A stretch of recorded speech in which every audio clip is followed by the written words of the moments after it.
You're on WDBO. Go ahead. Thank you for taking my call. Good morning.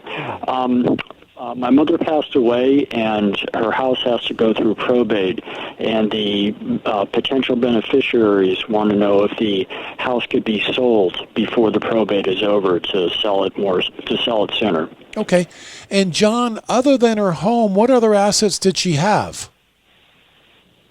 Everything else was pay on debt. There's nothing else except the home going through probate. Okay. So, John, let's first break it down. You do need to do probate on her home, and by the way, Olsen Law Group can assist you with that. But as far as the home is concerned, I've got Attorney Alexis Richards here with me. You can help me out with this. There might be two types of probate we could do here. One would be a full admin, and one would be a summary admin. Exactly. And, John, immediately when you were saying just the home is the only thing that needs to go through probate, I think that a summary administration might be available to you, which is a quicker, faster, and easier version of probate that would allow you to sell the house sooner. Do all the beneficiaries get along? They all want it sold. I wouldn't say they get along. Well, if everyone is agreeable to sell the home could be transferred faster versus waiting 4 to 6 months. You could probably be done in 4 to 6 weeks. So if we're talking about a summary administration, John, within 4 to 6 weeks, we would get a court order saying this home belongs to, how many kids are there, John? 3. This home belongs to the 3 kids. It would require the 3 kids to cooperate, to choose a listing agent, agree on a listing price, agree on a sale price, sign all the closing documents, and walk out of the closing with 1/3 of the proceeds. That would be a summary administration. It would take 4 to 6 weeks to get it, John. You could start looking for a buyer now, and hopefully by the time you find a buyer and they've got their financing, you'd be in a legal position to be able to sell this because you've got a court order through a summary administration probate.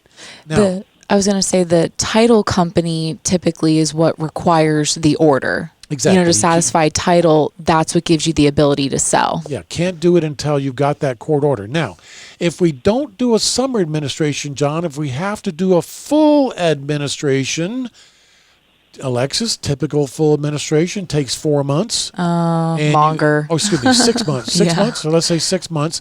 You cannot sell the home until basically the end of that full probate administration. Pretty close, at least like at the earliest 4 to 5 months after it's been started. If we have to do a full administration for you, John, it will take 4 to 5 months. The other thing, John, is that just because you're the executor of the estate, you will not be able to sell that home with your signature alone, even with a full administration. Even if you're appointed the executor, to sell that home will require the signature and consents of all 3 siblings. All right. Well, thank you. That's very helpful.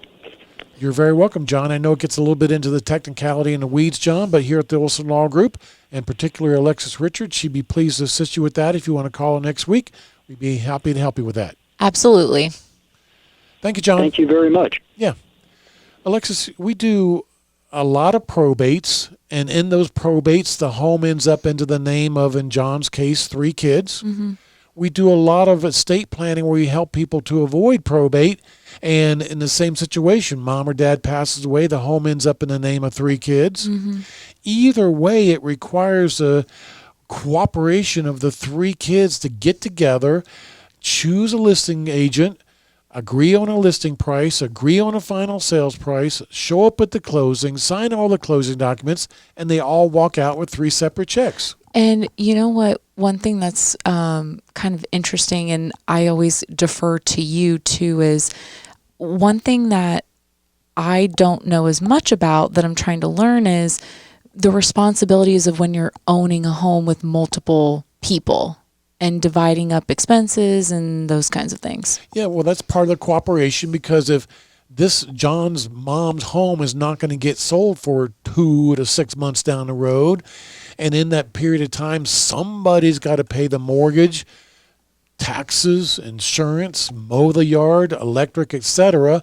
And if John is going to be the one to step up and pay that money, we want to make sure that John gets repaid at the moment of closing. We've had this situation, and John, I'm glad you're hanging on. If John is saying, hey, you know what?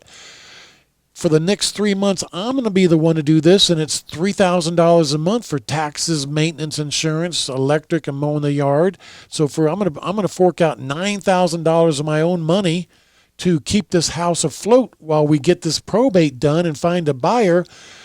John, great and wonderful, but when it comes down to the moment of closing and they write 3 separate checks to the 3 separate siblings, your siblings will not be legally obligated to turn around and reimburse you $3,000 each for the expenses you just paid.